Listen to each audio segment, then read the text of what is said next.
lagi kepada anak-anak dan keluarganya juga, insya-Allah. Pada malam ini kita juga ada Ustaz sama-sama pelajar Institut Bahasa. Ya, anak murid lah kepada Ustaz Ismail Zaini. Jadi tuan-tuan dan puan, kita minggu sudah Ustaz telah kita lebih mengenai dengan bab ketiga, anutan atau ideologi faham agama di Arab dan di Mekah, khususnya di Jazirah, di Madinah dan seumpamanya sekitar Jazirah Arab. Dan yang pentingnya ialah ada tiga komponen besar, iaitu bagaimana agama Ibrahim, Ismail, milah Ibrahim, milah Ismail yang bertapak hampir 2200 tahun itu telah dimanipulasikan, dipropagandakan oleh Amru bin Luhai Al-Jahmi. Jadi Amru ni kalau mengikut buku saya ni Ustaz, orang yang baik dianggap sebagai ulama dan tok wali dia. Ya, betul. Pada masa tersebutlah dia pura-pura lah. Dan akhirnya dialah orang yang bertanggungjawab membawa balik berhala di Mekah. Dan dialah yang merosakkan faham milah Ibrahim dan Ismail. Jadi saya tidak nak teruskan iaitu mungkin ada Ustaz nak buat rumusan. Yang kedua, hampir 400 tahun lah zaman gelap sebelum bangkitnya Nabi sallallahu alaihi wasallam mulakan di Mekah, kita tahu. Dan ada juga Ustaz menyentuh tentang perkembangan agama Yahudi daripada Palestin dan berpindah bagaimana mereka ini asalnya tidak ada di Madinah dan di Jazirah Arab itu dalam konteks kita di Mekah, Madinah. Tapi akhirnya mereka daripada Palestin berhijrah ke Yasrib, ke Ustaz panggil Madinah Utara masa itu kan. Lebih kurang begitu kan. Selain daripada Yahudi, kita akan bertemu juga dengan adanya Nasrani, Kristian.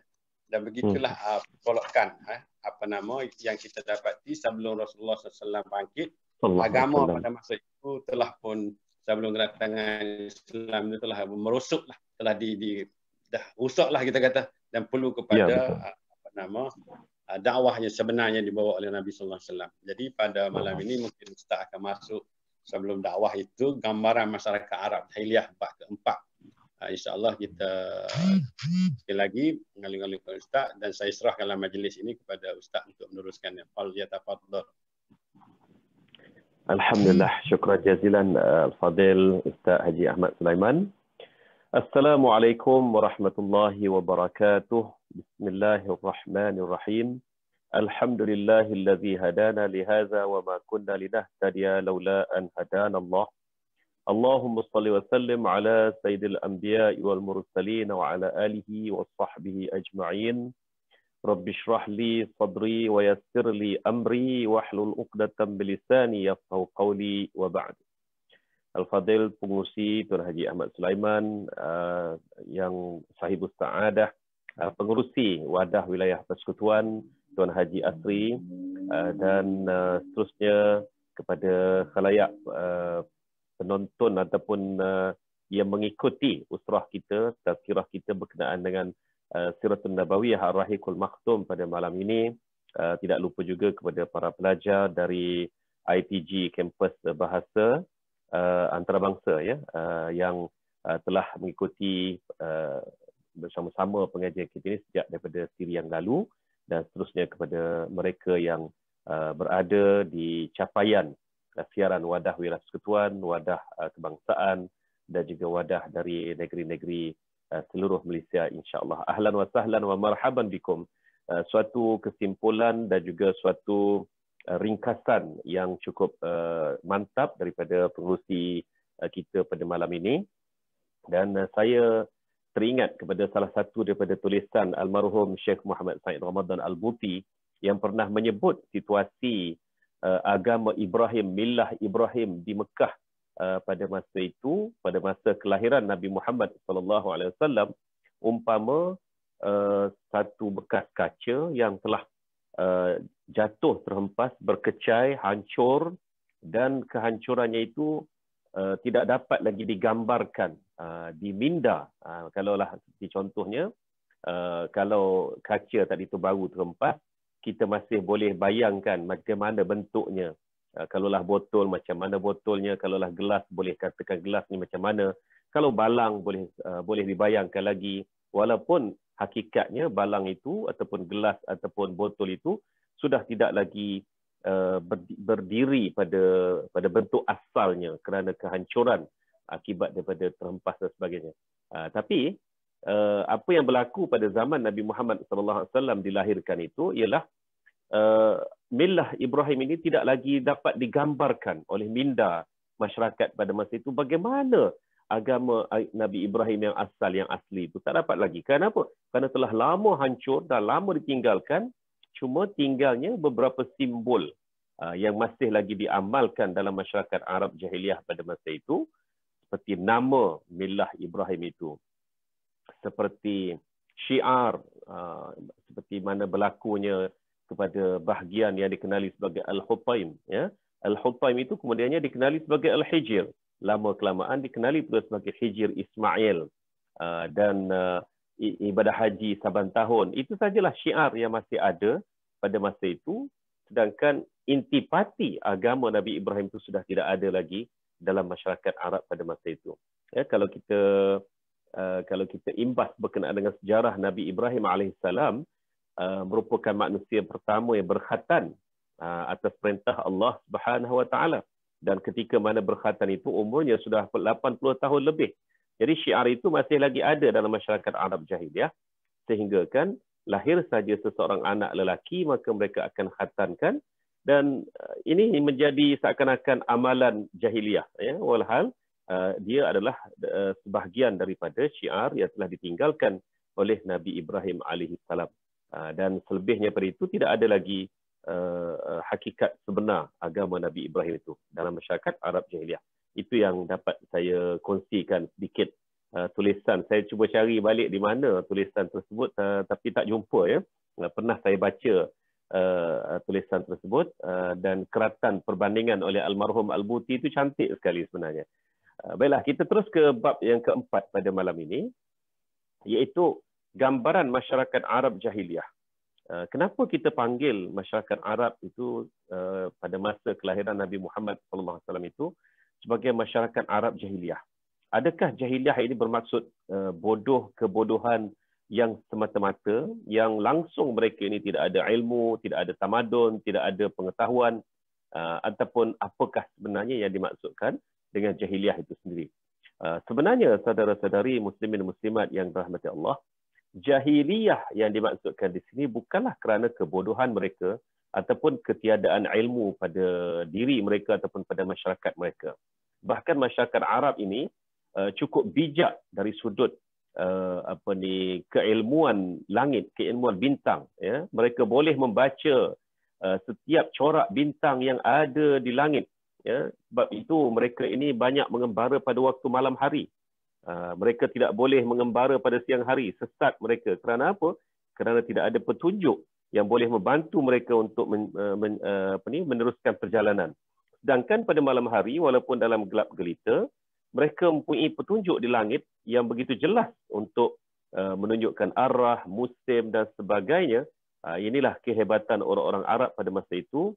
Sebab itu kalau kita lihat surah-surah yang menyentuh tentang akidah ini banyak sekali membicarakan perkara langit, yang mana perkara langit ini sebenarnya merupakan kemahiran mereka, kemahiran masyarakat Arab Jahiliyah. Tetapi sayangnya mereka ini tidak dapat menyimpulkan ilmu yang mereka ada itu untuk mereka mengenali Sang Pencipta. Maka sebab itulah mereka dikenali sebagai masyarakat Arab Jahiliyah. Saya ambil satu contoh lah, ya, satu contoh ayat yang cukup jelas membicarakan berkenaan dengan langit ini, tentang isu-isu langit ini yang cukup jelas. Contohnya saya ambil surah yang selalu kita baca, iaitu surah Yasin. Dalam surah Yasin, bicara tentang bintang itu memang ketara sangat. Bahkan bukan sekadar bicara tentang bintang, dia bicara tentang taburan latar bulan yang dikenali sebagai manzilah, juga disebut di dalam ayat-ayat surah Yasin. Antaranya yang menyebut wasyamsu tajri limustaqarril laha dzalika taqdirul azizil alim, ayat ke-38. Dan sebahagian daripada dalil yang tersebut ialah matahari.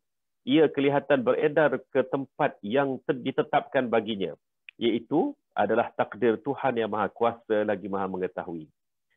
Wal qamara qaddarnahu manazila hatta 'ada kal 'urjunil qadim. Dan bulan pula kami takdirkan dia beredar melalui beberapa peringkat sehingga di akhir peredarannya kelihatan kembalinya pula ke peringkat awalnya, iaitu seperti bentuk tandan yang kering. Hilal ataupun anak bulan itu bentuknya seperti tandan kering. Siapa pernah tengok tandan kering, dia boleh bayanglah macam mana ya. Tandan, satu hikmah yang saya selalu perhatikan ialah semua negara di dunia ini Allah Ta'ala berikan pokok palma mereka masing-masing. Ya. Contohnya di Malaysia kita ada banyak sekali palma, iaitu kelapa sawit, nipah, ya, enau, macam-macam ada. Di negara-negara Arab pula adanya pokok kurma dan sebagainya. Dan hikmah pokok palma ini ialah pelepahnya itu tadi tu sama. Sama je bentuknya. Bila kering tu merengkuk menjadi seperti hilal ataupun anak bulan. Jadi sebab itu bila Allah Subhanahu Wa Taala menyebut kal urjunil qadim, ya, seperti tandan yang kering. Jadi baik, ayat yang menyebut wal qamara qaddarnahu manazila, ya. Manazila ni kalau siapa yang belajar falak dia akan jumpa perkataan manzilah. Manazila jamak kepada manzilah. Manzilah ialah background kepada bulan. Taburan bintang yang membina latar belakang kepada bulan. Jadi setiap bulan ada dua fasa. Daripada satu hari bulan qamari sampai 15 qamari, dia ada manzilah yang tersendiri. Masuk 16 sampai 29 atau 30, dia ada manzilah tersendiri.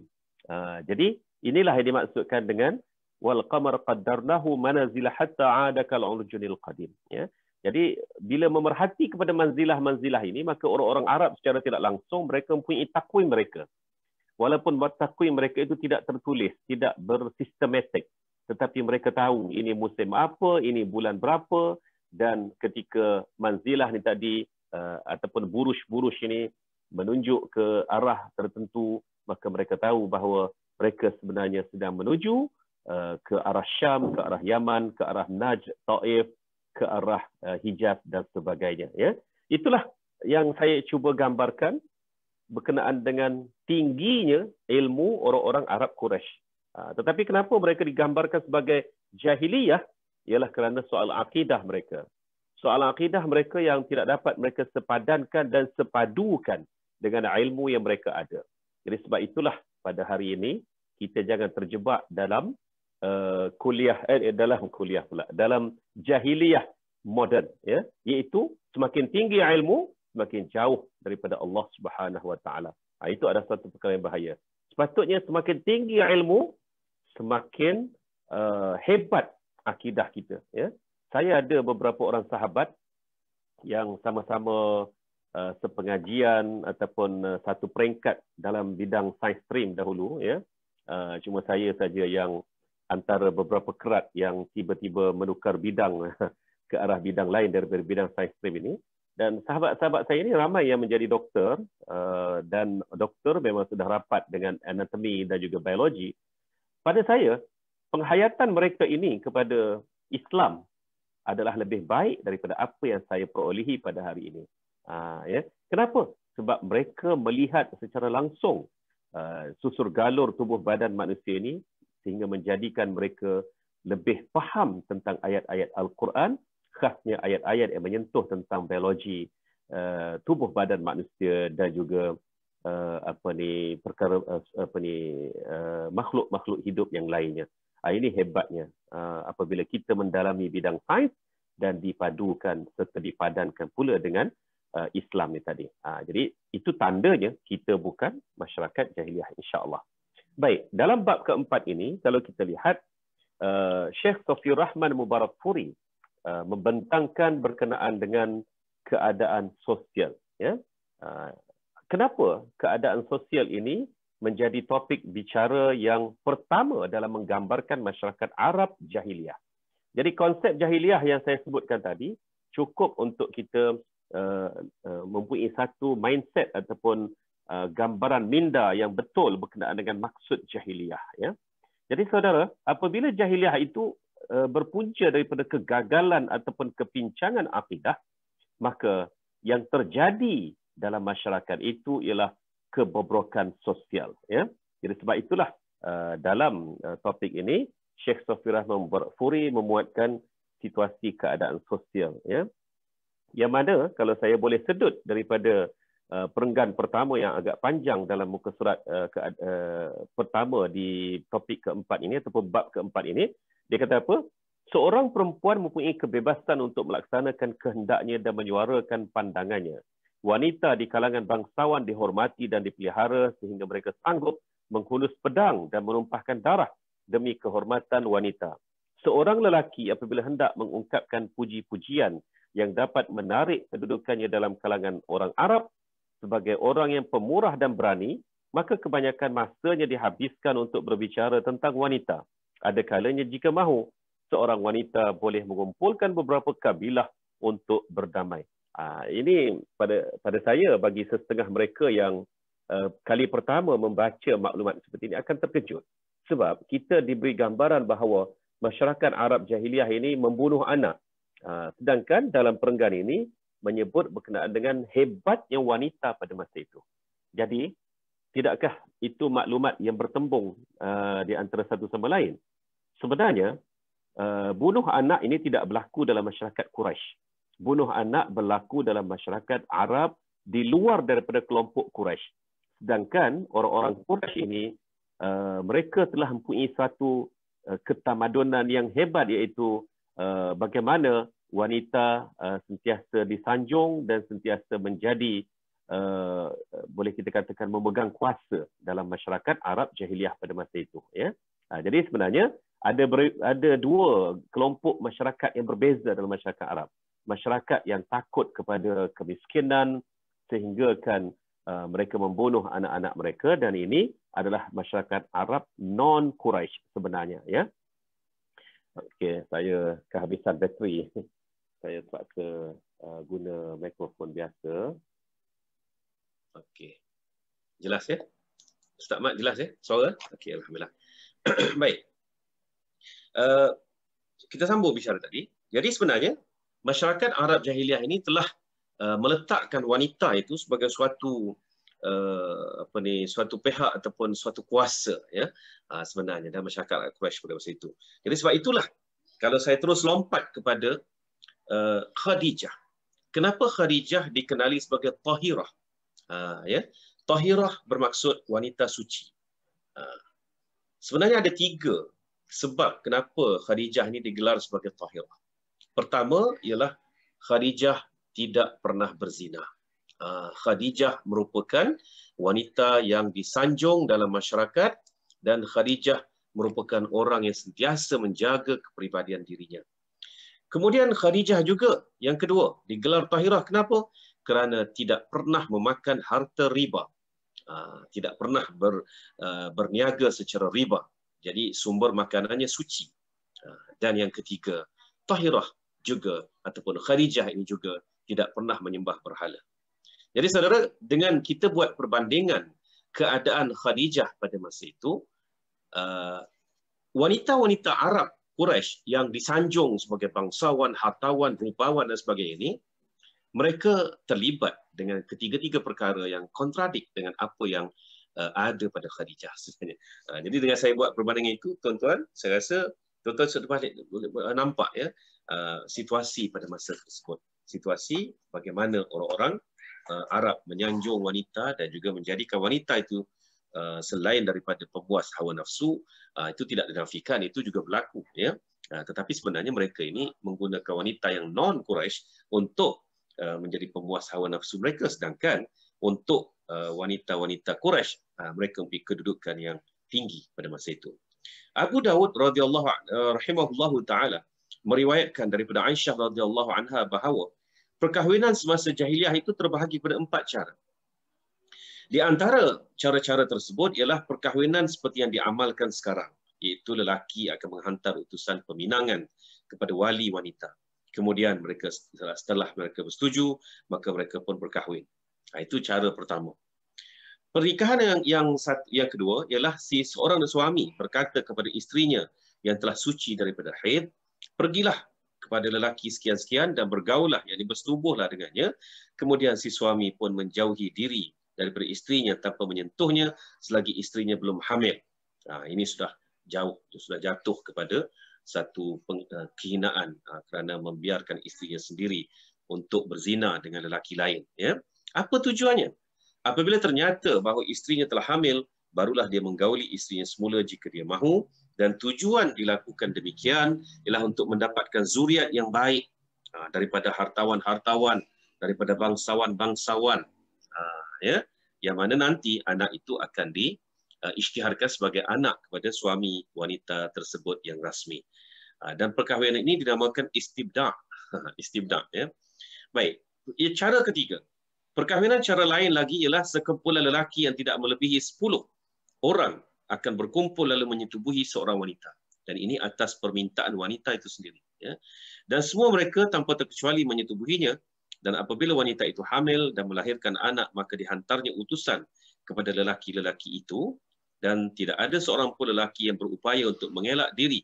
Melainkan semuanya terpaksa datang berkumpul di sisi wanita itu. Kemudian wanita itu akan berkata kepada mereka, kamu semua tahu apa yang kamu lakukan dan sekarang aku telah melahirkan anak. Dan anak ini adalah anak kamu, wahai si Fulan. Wanita itu yang mengisytiharkan tentang anak ini, anak siapa. Ya? Jadi ini juga diterima dalam masyarakat Arab Jahiliyah sebagai perkahwinan. Jadi apa yang saya sebutkan tadi ialah punca kekalutan akidah akhirnya membawa kepada kekalutan sosial, ya, kebobrokan perhubungan sesama manusia dan sebagainya. Inilah antaranya. Baik. Lalu wanita itu menamakan salah seorang lelaki yang disukainya di kalangan mereka dan anak itu dinasabkan kepadanya. Dan cara ketiga. Cara keempat, cara perkahwinan yang lain lagi ialah ramai lelaki datang untuk menyetubuhi seorang wanita dan wanita itu tidak menghalang siapa sahaja lelaki yang datang kepadanya, dan mereka ialah wanita-wanita pelacur. Dan mereka memasang bendera di pintu rumah mereka sebagai tanda kepada siapa yang mahu menyetubuhi mereka.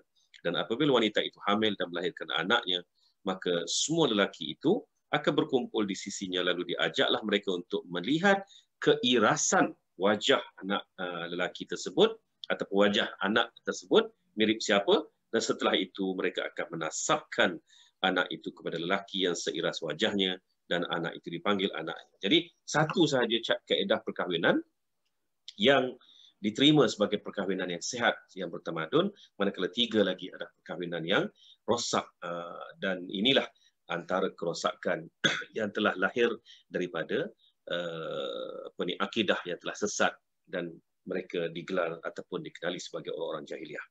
Baik, jadi seterusnya saya kira bolehlah tuan-tuan membaca muka surat yang berikutnya, yang mana apabila Allah Subhanahu Wa Taala menurunkan risalahnya di Mekah, biasa kita bicarakan berkenaan dengan hukum hakam di Mekah itu sedikit sekali berbeza dengan hukum hakam yang turun di Madinah. Ya, jadi di Mekah itu banyak ayat-ayat akidah. Jadi ayat hukum hakam di Mekah ini salah satunya yang terawal yang diturunkan ialah berkenaan dengan institusi kekeluargaan, ya, berkenaan dengan munakahat, perkahwinan.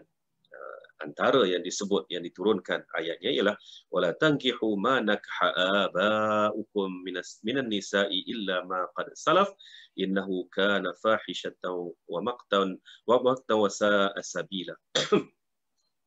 Hurimat alaikum ummahatukum wa banatukum wa akhawatukum wa ammatukum wa khalatukum wa banatul akhi wa banatul ukhti ila akhiril ayah. Jadi ayat Surat An-Nisa ayat 22-23 ini adalah antara ayat yang diturunkan ketika era Makkah lagi.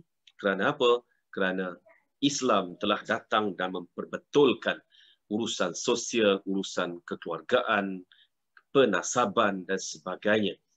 Sebab perkara ini amat penting di dalam Islam.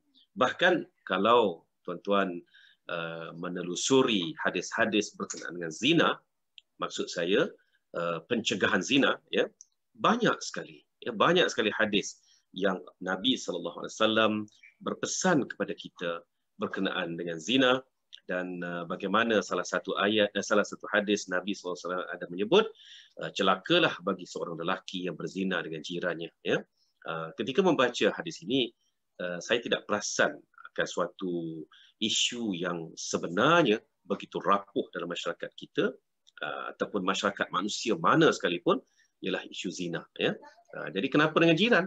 Jiran ini sepatutnya merupakan orang yang rapat, yang menjadi adik-beradik, lindung-melindungi di antara satu sama lain.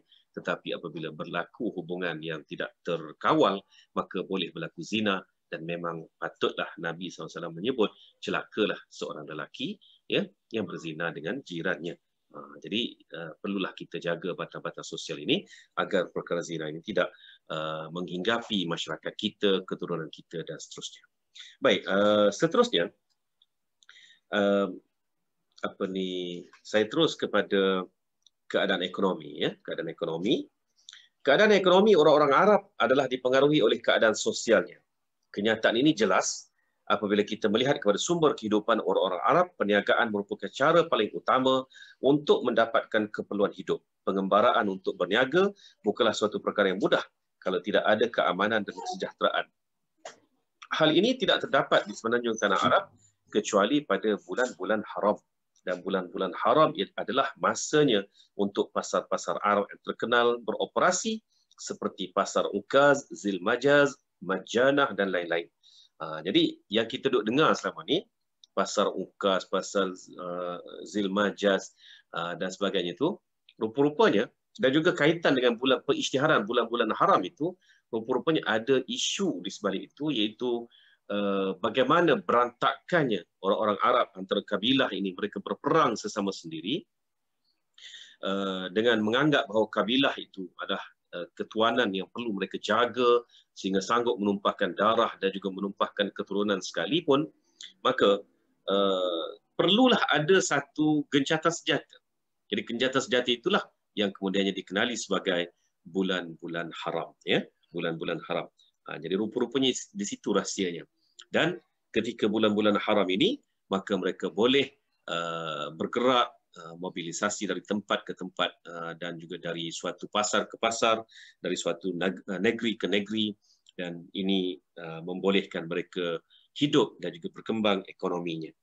Dan Rasulullah SAW pada suatu ketika pernah menyebut bahawa cita-cita baginda untuk melihat tanah Arab ini aman apabila seorang wanita yang bergerak menuju ke Baitullahil Haram, tidak ada apa yang ditakutinya melainkan anjing-anjing dan serigala padang pasir, serta binatang buas padang pasir. Tidak ada lagi perompak, tidak ada lagi penyamun dan sebagainya, kerana pada masa itu situasinya sungguh bobrok, situasinya sungguh rosak apabila nyawa manusia ini menjadi pertaruhan yang cukup murah sebenarnya untuk mereka cerobohi semata-mata untuk mendapatkan sedikit sumber kekayaan, keuangan, dan kekuasaan. Ya.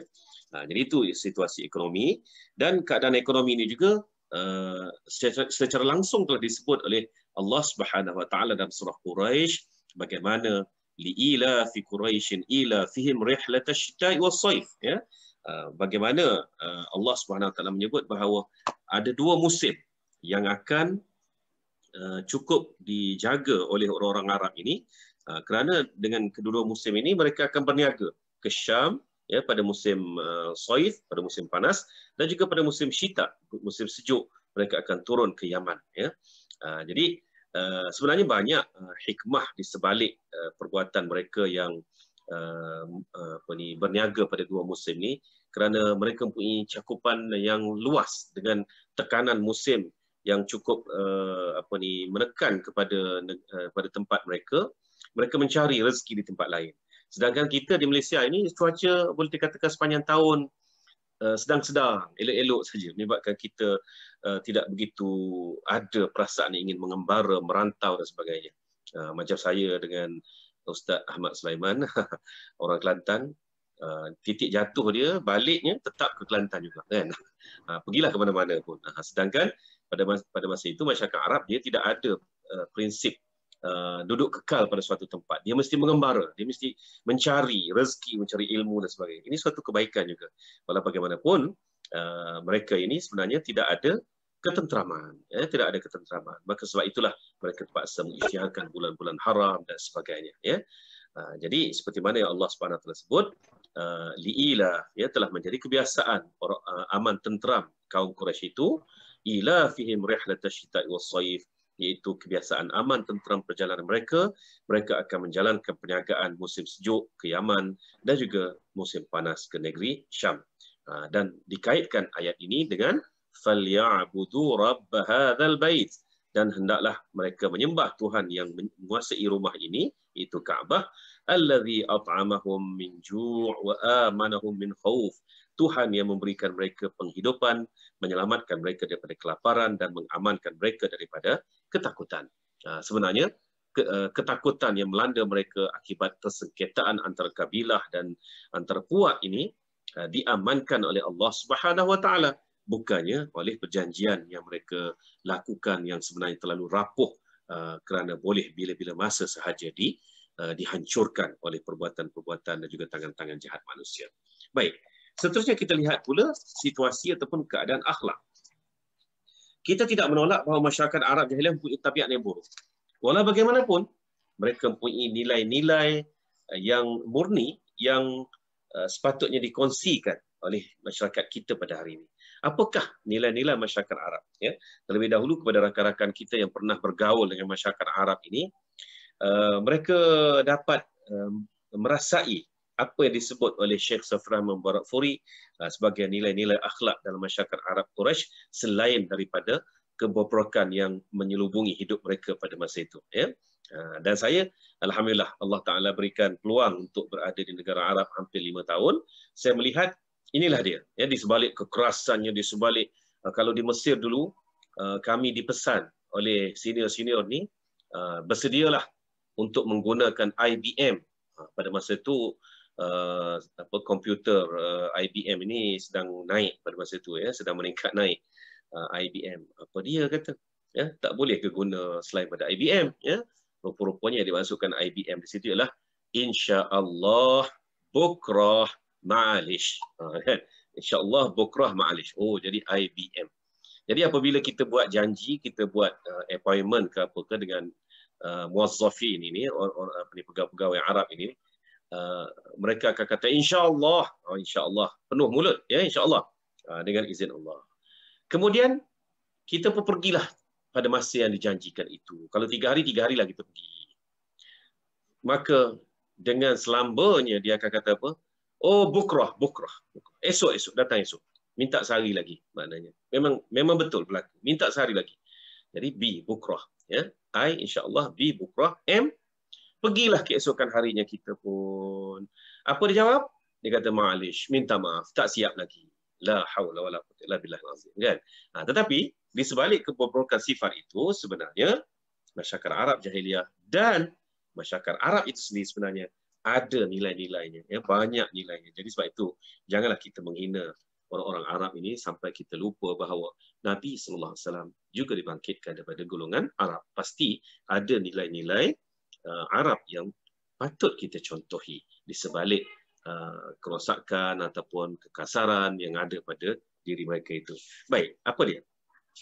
Masyarakat Arab jahiliah khasnya Quraisy ini tadi, mereka pemurah, cukup pemurah.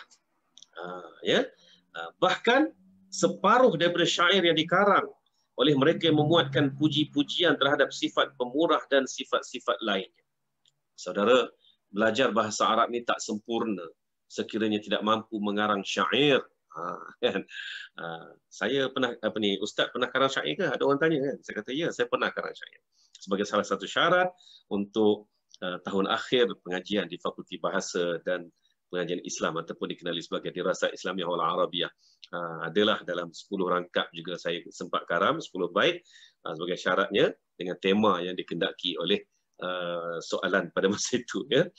Tapi rasanya itulah kali terakhir mengarang syair 25 tahun yang lampau ketika berada di bangku Al-Azhar. Jadi syair ini sebagai satu medium pendidikan, medium komunikasi masyarakat Arab pada masa itu, Dan mereka cukup menyanjung tinggi, menjadikan tema-tema memuji sifat pemurah, memuji sikap bagaimana mulianya orang-orang Arab ni sanggup berhabisan demi untuk membantu menyara orang lain. Itu dah jadi lumrah dalam masyarakat Arab. Kalau tuan-tuan cuba mengkaji, ya, boleh Google nama ni, Hatim At-Ta'i, Hatim, ya, H-A-T-I-M, Hatim At-Ta'i. Okay. Dan anaknya Adi bin Hatim At-Ta'i radhiyallahu anhu. Jadi Hatim At-Ta'i pernah disanjung oleh Rasulullah SAW sendiri atas kemurahan pribadinya. Ya, ini perangai orang Arab jahiliah ni. Hatim At-Ta'i. Kenapa? Hatim At-Ta'i dia akan menghidup, dia berada di kawasan Ghassan, iaitu utara semenanjung tanah Arab. Ya.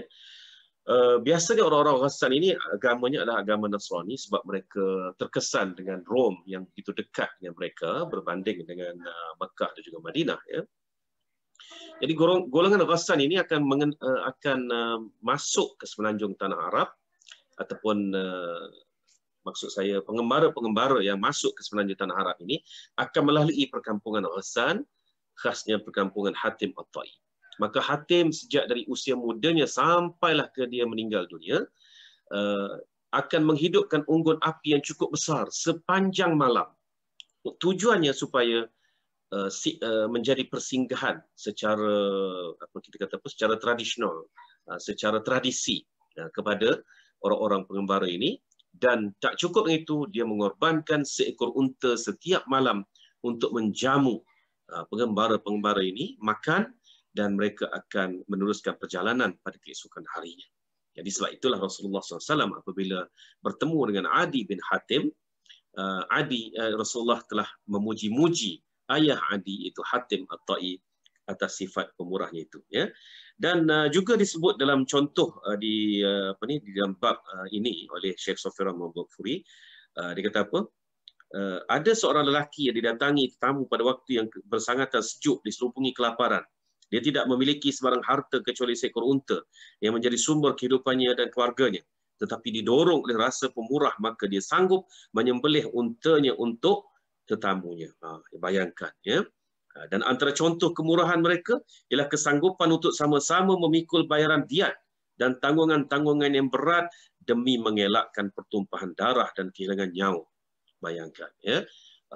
Pada masa itu sistem sekiranya salah seorang daripada sesuatu kabilah itu melakukan kesalahan membunuh kepada lelaki kabilah lain, maka satu kabilah ini akan berkongsi membayar diat, dan atas kesanggupan si miskin dalam kabilah ini juga akan berkongsi walaupun mereka tidak mampu untuk menyara kehidupan mereka dengan megah, dengan mewah, tapi mereka sanggup kongsikan. Kenapa? Sebab mereka memandang jauh, sekiranya tidak dibayar wang diat ini, maka sudah pasti akan berlaku kekacauan yang berpanjangan. Jadi demi keamanan, mereka sanggup mengeluarkan duit mereka sendiri. Jadi sikap ini ada dalam masyarakat Arab jahiliah.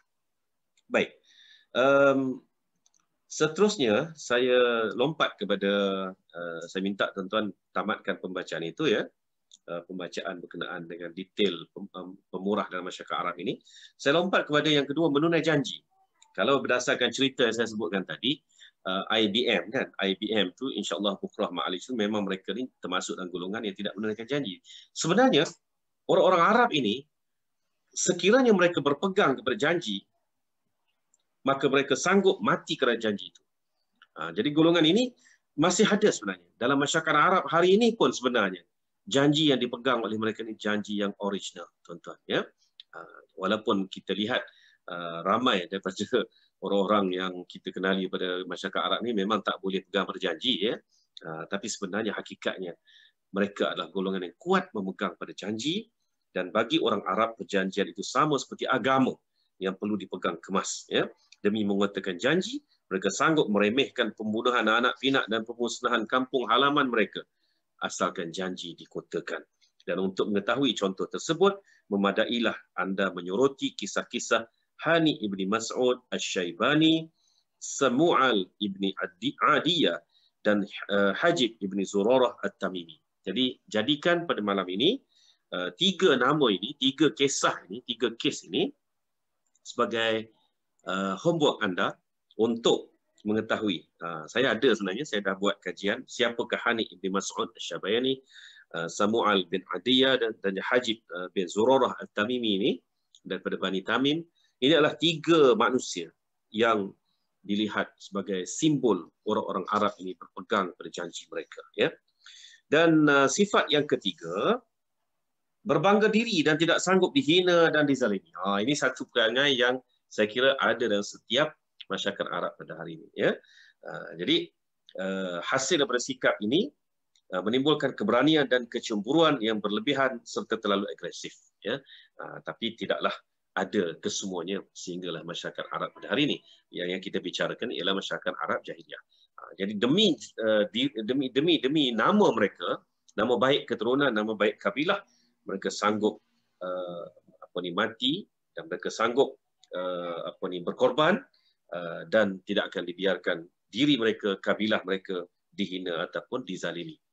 Baik, yang keempat ialah tekad dan keazaman yang kuat. Apabila mereka berazam untuk melakukan sesuatu yang mulia dan dapat dibanggakan pada pandangan mereka, maka tidak ada yang boleh menghalang keazamannya itu.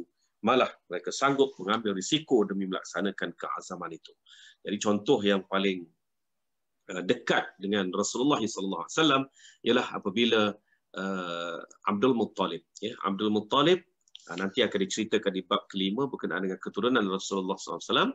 Abdul Muttalib pernah bernazar sekiranya mempunyai 10 orang anak lelaki, maka yang ke-11-nya akan dikorbankan seperti mana Ismail dikorbankan oleh Nabi Ibrahim AS. Dan ternyata Abdul Muttalib tidak bergurau dan tidak berolok-olok dengan sumpahnya itu apabila dia pada suatu ketika Abdullah bin Abdul Muttalib telah mencapai usia baligh, maka dia telah dibawa ke Kaabah untuk dikorbankan atau dengan kata lain disembelih sehinggalah ditebus oleh masyarakat Arab Quraisy pada masa itu bersama-sama dengan nilai 100 ekor unta. Ya. Dan yang kelima, kesabaran. Ya. Kesabaran. Mereka merasa senang dengan sikap menahan sabar, akan tetapi sikap ini banyak dibayangi oleh tabiat mereka yang suka membangga diri, terlalu berani, cepat menyahut panggilan orang, akhirnya sifat kesabaran yang tenggelam dalam masyarakat Arab.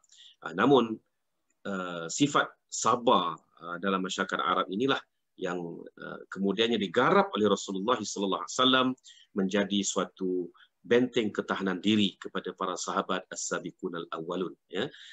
Nanti kita akan pergi satu persatu bagaimana Rasulullah SAW dengan intensifnya, menyeru kepada para sahabat supaya sentiasa bersabar dalam menghadapi cabaran, dan ternyata para sahabat as-sabiqun al-awwalun ini merupakan contoh as-sabirin yang diridai oleh Allah Subhanahu wa taala, hasil daripada kesungguhan mereka mempertahankan Islam, dan rupa-rupanya perkara ini diwarisi daripada syuur ataupun dhamir orang-orang Arab Quraisy itu sendiri. Ya. Yang keenam, nilai murni kehidupan Badui. Cara hidup mereka tidak tercemar dengan pencemaran akibat perubahan tamadun dan jerangkap-jerangkapnya. Oleh kerana terlalu kuat berpegang dengan cara kekampungan Badui ini, maka ia menghasilkan sifat benar, amanah dan tidak suka menipu dan membelut. Jadi saudara, rupa-rupanya inilah sebabnya kenapa orang-orang Arab Quraisy lahir sahaja anak lelaki ke perempuan ke setelah mereka disusukan selama tempoh tertentu, maka mereka akan dihantar ke perkampungan Badui untuk diajar bahasa budaya Arab yang tulen yang masih ada di perkampungan-perkampungan ataupun dikenali sebagai badawah, dan orang-orang itu ataupun ahli-ahli badawah yang dikenali sebagai Badui. Ya. Jadi sebenarnya kalau kita perasan, ya, kalau kita perhatikan anak-anak kita, cucu-cucu zuriat kita semuanya, umur 6 tahun pertama inilah umur mereka merekod rekod pertama dalam hidup mereka yang akan terpahat kukuh dalam jiwa mereka. Sebab itulah 6 tahun pertama hidup mereka ini rupa-rupanya suatu situasi yang cukup ampuh untuk ditarbiah. Maka orang-orang Arab Quraisy menghantar anak-anak mereka ini ke perkampungan Badui semata-mata untuk keluhuran bahasa. Cuba perhatikan, Anak-anak kita yang mungkin baru sahaja masuk tadika 5 tahun, 6 tahun, bahasa mereka cukup teratur. Tetapi kenapa apabila masuk saja darjah 1 sampai darjah 6, bahasa mereka beransur-ansur rosak. Kan? Saya paling tak tahan apabila membuat perbandingan sesuatu yang begitu kuat itu dengan kalimah gila. Saya paling tak tahan. Ya? Memang sakit telinga dengar. Contohnya apa? Payah gila soalan. Ya Allah. Ada seorang Bangla dekat Pusing 8 ini, menjadi tukang jahit, ya, yang mana dia cakap Kelantan fasih sangat sebab taukirnya itu orang Kelantan. Jadi saya berilah satu baju korporat dari pejabat saya untuk di-order. Jadi masa saya ambil baju tu, dia kata apa? Apalah baju ni? Dia kata, payah gila nak bagi. Aduh, kata ya Allah, aku tak guna kalimah tu. Engkau boleh guna kalimah tu kan. Sakit hati dengar. Sebab apa? Sebab masyarakat Melayu kita lah yang mengajarnya, ya kan? Sikit-sikit gila, sikit-sikit gila. Apa ni, ya? Tolonglah, ya. Saya sebut ni khasnya kepada adik-adik, anak-anak kita di IPG itulah, ya. Jadilah pendidik bahasa yang luhur sebenarnya. Seperti mana orang-orang Arab Badui ini, bahasa mereka, nahu mereka cukup ampuh sebenarnya. Sebab itulah mereka berjaya mendidik anak-anak Hadari. Ya. Badawi lawannya Hadari. Ya. Jadi anak-anak Hadari Makkah ini dididik oleh golongan Badui ini dari sudut budaya, bahasa, akhlak mereka. Jadi saya kira setakat itu saja ulasan saya dalam bab keempat pada malam ini. Dan insya-Allah dalam pertemuan akan datang kita akan menyebut susur galur keturunan Nabi Muhammad SAW yang pastinya menarik untuk kita ketahui sejarah mereka. Jadi saya kembalikan kepada pengurusi kita, Ustaz Ahmad. Silakan Ustaz.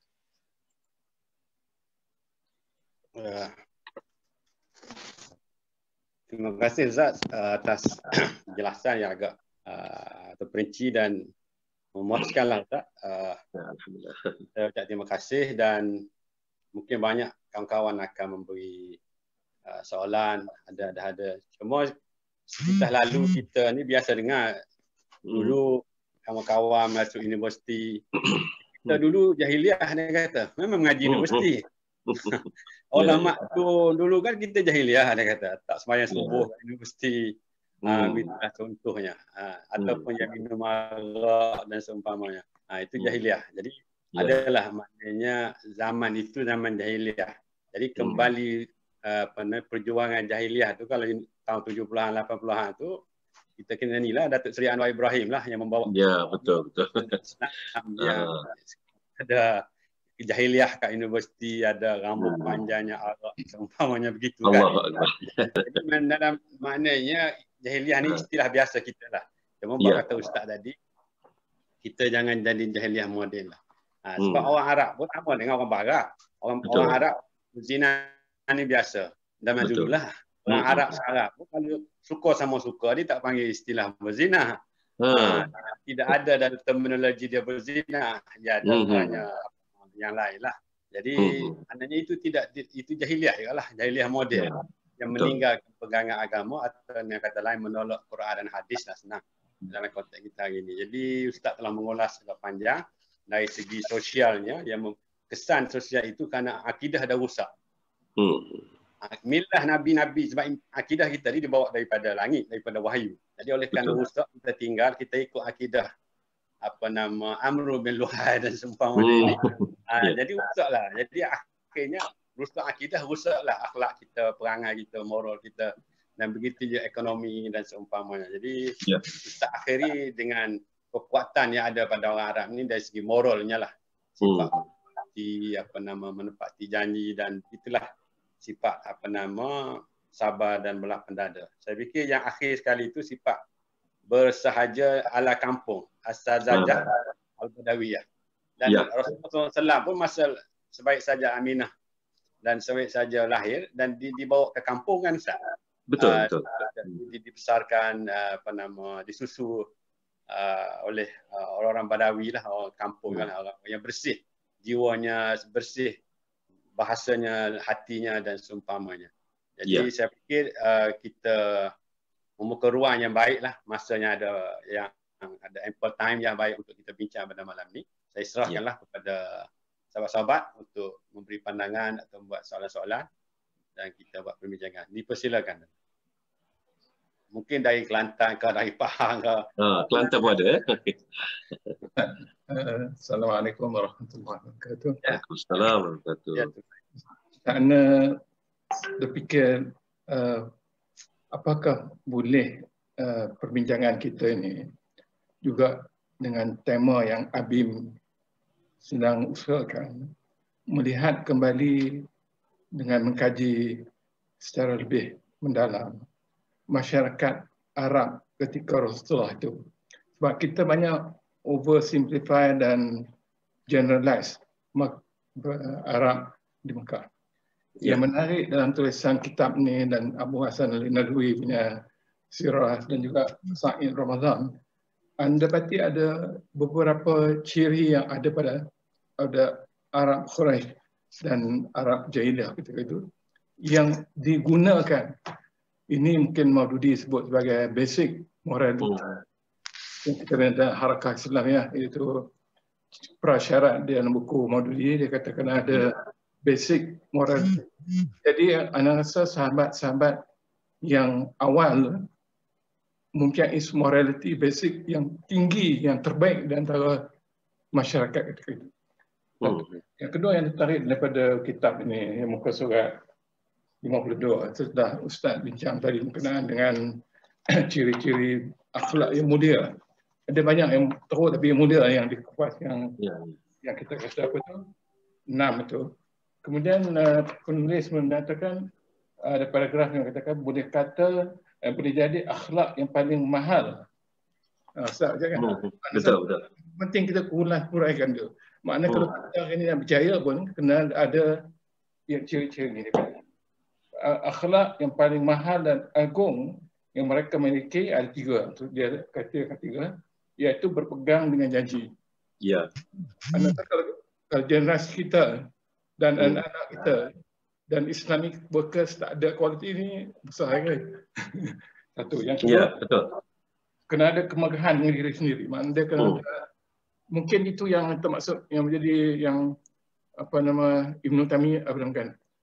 Yang Ibn Khaldun masuk pada Badawi kepada jadi sampai jadi tamadun tu. Kena maksud Abbasiyah. Asabiyah. Asabiyah di sisi Ibn Khaldun. Asabiyah itu. Tapi asabiyah yang sehat. Kerana ada kaitan kualiti asabiyah menyebabkan dia menjadi metropolitan. Tapi asabiyah itu berinteraksi dengan budaya lain. Kemudian tiga yang dimaksudkan ialah keazaman. Kalau saya ciri-ciri ini agak kurang dalam masyarakat kita juga. Ya, betul. Yang ini kita kena pupuk dalam gerakan. Nak follow through sampai nak sana. Yang ada poin saya ini untuk pandangan Ustaz. Sebab bila saya baca buku ni dan banding dengan Ali Nadwi. Ali Nadwi dia menarik kerana dia melihat keadaan dia kata Mekah itu bukan satu desa. Dia kata malah Quran mengatakan umul qura.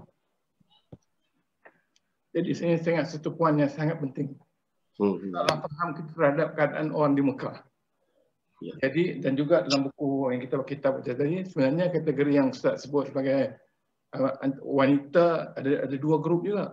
Bangsawan dan lain. Jadi dalam bila anda balik tengok pada gambaran yang anda kongsi dalam grup kita, iaitu keadaan grafik atau visual di Mekah.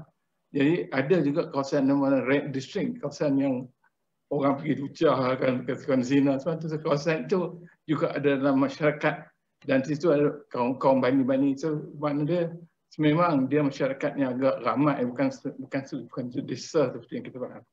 Jadi saya sekali lihat Abu Hasan Al-Nadwi menjelaskan bahawa Mekah itu kota sangat terpenting dan juga malah dia kata kota Mekah dan penduduknya dapat kita anggap sebagai kota yang terkemuka di seluruh Jazirah Arab dengan kehalusan perasaan dan ketinggian adab. Hal ini serupa dengan kota-kota besar yang lain. Bahasa suku penduduk kota Mekah merupakan bahasa yang paling fasih.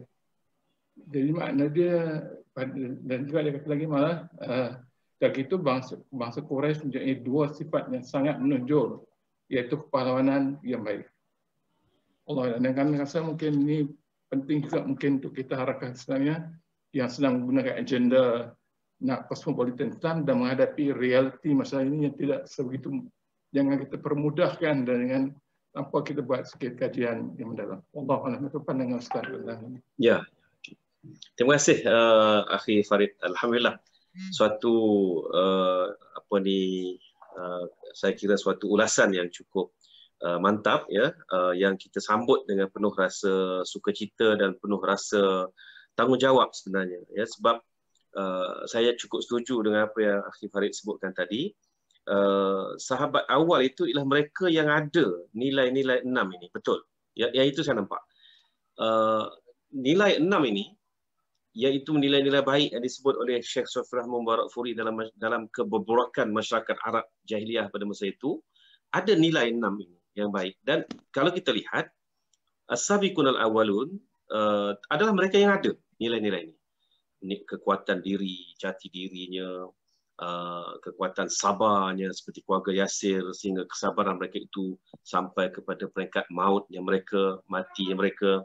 Dan apa yang membezakan antara dua Umar apabila Rasulullah SAW mendoakan Islamkanlah salah satu daripada dua Umar, ya, Umar ibnu Hisham ataupun Amru ibnu Hisham dan juga sepupunya Umar ibnu Khattab. Rupa-rupanya beza jauh antara dua tu. Umar ibnu Hisham ataupun Amru ibnu Hisham, dia memusuhi Rasulullah SAW untuk menaikkan dirinya sendiri.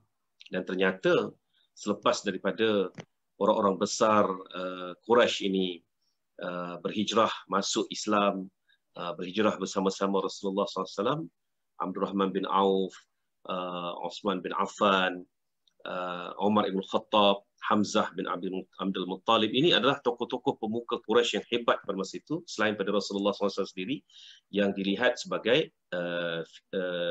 future leader kepada orang-orang Quraisy, tetapi mereka meninggalkan kepimpinan Quraisy itu untuk Islam, semata-mata untuk Islam, maka vacuum. Vacuum itu siapa yang ambil? Ambilnya lah si jahil, Abu Jahal, Umar bin Hisham ini. Dan tak semena-mena Umar ibn Hisham menjadi panglima Quraisy dalam perang Badar. Walhal kalau kita telusuri ranking pada masa itu, Umar ibn Hisham ni tak akan ke mana, ya, ataupun Abu Jahal ni tak akan ke mana sekiranya ada Umar ibn Khattab. Sebenarnya dia berada, dia ditenggelami oleh Umar ibn Khattab, Hamzah bin Abdul Muttalib. Bahkan dia cukup takut, cukup gerun, ya, perit dengan Hamzah bin Abdul Muttalib.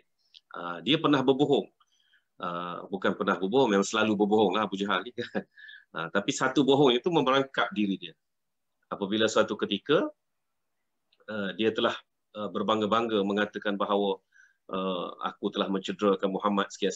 Dia tak sedar di bilik sebelah dia tu ada Hamzah bin Abdul Muttalib yang panas-panas baru balik dari berburu. Terus pada masa itu juga Hamzah menghentak dia, melambung dia dan sebagainya, sehingga pada masa itu orang-orang Arab yang cuba membela Abu Jahal telah bertanya, kenapa kamu begitu sekali membela anak saudaramu? Adakah kamu telah beriman dengan agamanya? Terpacul daripada mulut Hamzah, ya, aku telah bersamanya. Walaupun pada masa itu dia belum bersedia untuk memeluk Islam. Dan beberapa hari selepas itu akhirnya dia rasmi memeluk Islam. Kan? Itu kisah tu menunjukkan bahawa Umar ibn Hisham ni tak ke mana pun kalau ada tokoh-tokoh yang hebat-hebat ini. Tapi oleh kerana tokoh-tokoh ini telah memeluk Islam, Abdurrahman bin Auf-nya dengan kehartawanan, keusahawanan dan keprihatinannya itu, Uthman bin Affan, usahawan hebat ini, Hamzah, Umar ibn Khattab dari sudut kepahlawanannya, Sa'ad bin Abi Waqqas juga pahlawan. Akhirnya vacuum Mekah. Jadi ini yang ditunggu-tunggu oleh Umar ibn Hisham. Umar ibn Khattab menentang Nabi SAW bukan kerana agenda peribadi, tapi agenda nak menjaga ketuanan Arab Quraisy itu. Itu yang ditakut Muhammad ini menghancurkan ketuanan Quraisy. Apabila dia yakin bahawa sebenarnya Muhammad bukan menghancur ketuanan Quraisy, bahkan memberi nilai yang terlalu tinggi kepada Quraisy melalui dakwahnya, dia dengan tak semena-mena memeluk Islam. Ini beza kan. Jadi sebab itu saya setujulah dengan statement Saudara Farid tadi tu, bahawa sahabat-sahabat yang awal itu, sabiqunal awal ini adalah mereka yang ada nilai-nilai ni. Sebab itu mereka berjaya, kan? Dan 3 ciri yang mulia, yang termahal itu, inilah sebenarnya as-sabiyah yang sebenar sebenarnya, ya. Yang kita pada hari ini malangnya nilai-nilai itu luntur. Tak tahulah kenapa. Orang Melayu ni terlalu mudah meniru budaya orang lain, ya. Datang Bangla, datang Pakistan, India, India dari tanah besar, dari tanah India, ya, dari India, bukan India yang asal Malaysia, bercakap dengan bahasa terbalik dan sebagainya, maka kita pun ikut terbalik juga. Datang saudara-saudara kita dari Indonesia, maka kita pun tukar selangga jadi selangga Indonesia. Kenapa kita tak boleh berdiri pada nilai kita sendiri, ya? Ini yang saya heran sangat dengan orang Malaysia, orang Melayu Malaysia ni sebenarnya. Jadi betul lah, ya, kalau as-sabiyah yang dimaksudkan oleh Ibn Khaldun itu ialah 3 ciri yang termahal ini. Ini yang sebenarnya boleh membawa kebangkitan bangsa kita, ya. Wallahu a'lam. Terima kasih Ustaz. Kita buka lagi kepada rakan-rakan lain. Mungkin Ustaz Ismail dah nak tanya anak murid dia ke, nak minta ada soalan bertulis ke daripada anak murid. Sila. Ustaz Ismail ada? Apa Ustaz boleh tanya? Sila fungsi lah. Apa ini nak dapat penjelasan daripada Ustaz tentang budaya membunuh anak perempuan ni di luar daripada amalan orang Quraisy. Ya. Tapi betulkah yang saya pernah dengar ceritanya, Umar Ibn Khattab sendiri pun pernah berbuat demikian. Padahal dia tentulah daripada Quraisy, kan? Macam mana? Ya. Ada betul kan macam tu? Ada pernah sebenarnya guru saya Ustaz Maulana Asri Yusof Kelantan ada menulis satu artikel, nanti saya akan kongsikan insya-Allah. Artikel ini memang artikel yang cukup mantap apabila dia membongkar semula berkenaan dengan Omar tidak pernah membunuh anak sebenarnya, ya.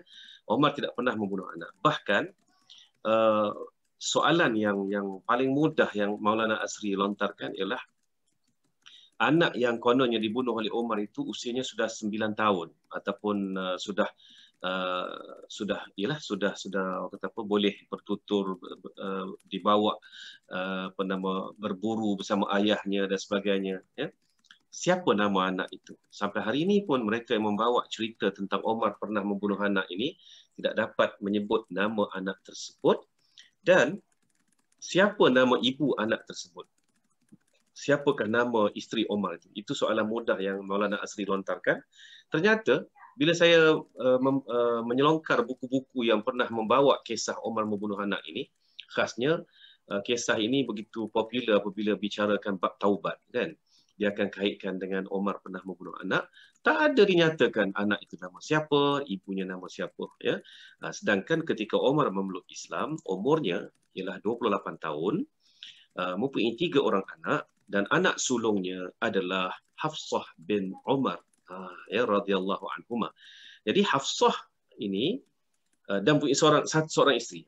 Semasa beliau memeluk Islam, umurnya 28 tahun, mempunyai seorang isteri dan 3 orang anak. Anak sulungnya Hafsah binti Umar. Yang peliknya, Hafsah binti Umar ini anak sulung, boleh hidup sampai menjadi ummul mukminin, ya. Jadi pelik, kenapa tak dibunuh anak sulung, dibunuh anak yang keberapa? Jadi inilah perkara-perkara yang sebenarnya terlepas pandang dalam masyarakat kita lama, ya. Sejak dari kita kecil lagi kita selalu membawa cerita berkenaan Omar membunuh anak. Sebenarnya Omar punya seorang sepupu yang bernama Abu Sa'sa'ah, ya. Abu Sa'sa'ah ini pernah mempunyai 300 orang lebih anak angkat perempuan. Yang mana anak-anak angkat perempuan ini dibeli daripada mereka yang hendak membuang ataupun membunuh anak-anak ini kerana bimbang anak ini membawa kepada kemiskinan, dan akan dijaga anak ini sampai kepada usia sudah boleh berdikari, lalu akan dipanggil ataupun dibawa kepada ibu bapa mereka dan ditunjukkan, inilah anak yang kamu hendak buang dahulu, dan sekarang ini bagaimana? Adakah kamu ingin mengambil semula anak ini atau kamu nak membiarkannya duduk dengan aku saja, keadahnya jadi anak. Jadi Abu Sa'sa'ah punya anak angkat sampai 300 orang lebih, dan inilah antara catatan yang ada dalam artikel Maulana Asri yang insya-Allah nanti saya akan kongsikan dalam bentuk kita punya WhatsApp group dan sebagainya insya-Allah. Jadi pelik ya kalau sepupunya pula membela anak, bagaimana pula Omar membela dan membunuh anak ya. Dan satu perkara lagi, Omar dia punya lakab dia Abu Hafsin. Abu Hafsin. Walaupun sesetengah kita menterjemahkan bahawa Abu Hafsin di situ ialah maksudnya bapa singa, kerana memang Omar ni orang yang berani, kan? Tapi salah satu daripada maksud Abu Hafsin itu juga ialah bapa Hafsah, sebab anak sulungnya adalah Hafsah. Dalam budaya Arab, dia akan menggunakan gelaran Abu ni kepada anak lelaki sulung. Biarlah anak lelaki tadi umurnya atau nombornya yang ke-10 sekalipun, dia akan angkat menjadi gelaran Abu kepada anak tersebut. Contohnya anak lelakinya anaknya yang ke-10 tu baru dah lelaki, namanya Faiz, maka dia akan sebut Abu Faiz. Kan ada yang sebut Abu Faiz. Jadi yang 9 anak di atas ni, satu pun dia tak akan letak dalam dirinya sebagai Abu. Jadi Umar Ibn Khattab sampai wafatnya pun masih lagi berlakab sebagai Abu Hafsin, ya, Abu Hafsin Umar Ibn Khattab radhiyallahu anhu. Itu antara bukti bahawa sebenarnya Umar ini adalah pembela wanita, bukannya pemusuh wanita sejak daripada usia remajanya ataupun sebelum dia memeluk Islam lagi. Dan satu perkara lagi, saya terlintas untuk beri satu bukti, satu perkara lagi, ialah ketika mana dia sedang mencederakan Sa'id bin Zaid, adik iparnya, datanglah Fatimah bintul Khattab, adiknya, untuk membela suaminya ketika mana peristiwa Umar menerjah ke rumah mereka dalam perjalanan membunuh Nabi Muhammad sallallahu alaihi wasallam itu. Tiba-tiba Umar telah menepis adiknya dan tercederalah bibir, mulut serta hidung Fatimah bintul Khattab. Terus Umar tersentak pada masa itu apabila melihat seorang wanita yang dia sepatutnya lindungi telah dicederakan oleh tangan sendiri, dan pada masa itulah dia mula melihat adiknya tidak mempedulikan darah di bibir, mulut ataupun di hidungnya itu, sebaliknya cuba menyelamatkan mushaf yang bertaburan akibat daripada dipukul oleh Umar itu. Jadi ini antara bukti sebenarnya kontra apa yang kita dengar selama ini adalah sirah yang palsu, bukannya sirah yang benar sebenarnya, ya. Wallahu a'lam. Okey, saya sekadar tambahlah 1 minit. Ya, Ada maknanya memburukkan Sayyidina Umar ni mungkin ada kaitan dengan Syiah lah kot. Pak Syiah ni musuh dia Sayyidina Abu Bakar, Sayyidina Umar. Jadi saya fikir begitu sebab tulisannya kita tak jumpa. Betul. Dalam buku sirah pun kita tak jumpa, baik Sahih Ramadan, baik Mubarak Puri tak mencerita soal bunuh anak. Tak pernah cerita, betul. Ya, tapi mungkin ini pandailah orang Syiah ni membawa masuk cerita-cerita ni dalam masyarakat. Ya. Okay, saya buka lagi peluang, kita ada 3 minit, 4 minit lagi. Assalamualaikum warahmatullahi wabarakatuh. Assalamualaikum warahmatullahi wabarakatuh. Terima kasih Ustaz Damri yang cukup Sama-sama. informatif maklumat tadi. Ada bersetuju, ada bila bicara soal sirah dan melihat beberapa tafsiran tadi tu, rasa banyak pertemuan maklumat yang telah pun kita pelajari sebelum ini dan sekarang. Dan ada percaya student ada yang ada dalam ni pun rasanya kita kena bincang balik dalam kuliah kita. Perkara-perkara yang tersalah memberikan maklumat terhadap isu. Contohnya macam tadilah, isu bunuh anak, isu bagaimana wanita sebenarnya dipuji dalam Quraisy itu, tapi dan Quraisy itu yang timbul masalah. Ada nak tambah satu perkara, kebetulan entah pernah terlibat dalam dirasah lughah Arabiah, adapun dalam takhasus dalam lughah juga sebenarnya. Ada sastra klasik Arab tu yang ditulis oleh Parazdak, kalau kita masih ingat dalam siri Parazdak. Aywa. Kaedahnya ialah kaedah kalau dia memuji terlalu tinggi. Sampai kita terangkat habis lah, orang cakap. Tapi kalau dia mengutuk, memaki, memang ada maki habis-habisan. Rupa je ya akhir. Pengalaman ada masa ada bertugas dulu, sempat ada pergi Mesir ketika itu. Rupa je Arab ini, kalau kita marah dia, kita tak boleh marah biasa. Kita marah macam mana? Para sedap marah. Jadi apakah itu jadi satu kesesuaian untuk kita di sini yang ada kan kadang-kadang kaedah maki-maki ni sampai ke pendekatan para sedap punya pendekatan digunakan. Ada nak komen dari sudut itu, dan satu aspek juga segi bahasa tu ialah penggunaan bahasa yang digunakan itu memang cukup mendalam. Maknanya dia menggunakan istilah bahasa tu, kalau istilah touching tu, dia in-depth touching dalam diri kita. Kalau terkena tu memang umpama terkena macam kena benda yang tajam lah istilahnya. Yang faham bahasa Arab dia akan lihat isu itu begitu. Ada nak minta komentar dalam isu yang tadi tu? Sila. Isu yang mana tu? Isu para sedap tadi tu. Okey. Puji yang melampau. Maksudnya kalau anda boleh komen dalam konteks dia maki-maki terus, maki berhabis. Kalau dipuji, puji terlalu tinggi. Memang Hammam Ibn Ghalib ataupun dikenali juga sebagai Abu Firas atau Al-Farazdaq ini terkenal dengan dengan ketelampauan dalam dia menggambar dalam dia bersyair tadi tu. Jadi satu moral yang kita kena buat perbandingan kat situ ialah syair ni senjata sebenarnya. Syair ni senjata. Dalam peperangan, dalam masyarakat Arab pada masa itu, dalam pertembungan dan sebagainya, syair adalah senjata. Jadi dia cukup untuk melemahkan semangat musuh, cukup juga untuk menaikkan semangat tentera-tenteranya sendiri ataupun bangsanya dan puaknya.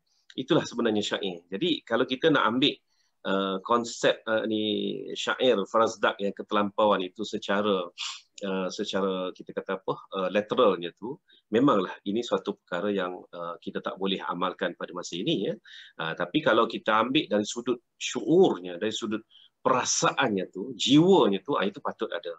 Kita ni tak boleh kan, kalau kita ingat dulu Ustaz Siddiq Fadil selalu sebut berkenaan dengan ilmuwan alang kepalang. Ilmuwan alang kepalang. Belajar tu sikit ni sikit, lepas tu boleh karang artikel yang hebat, petik sana, petik situ sini, jadi siaplah 350 perkataan satu artikel, maka dilihat sudah jadi ilmuwan. Walahnya alang kepalang. Bukannya ada ilmu sangat pun.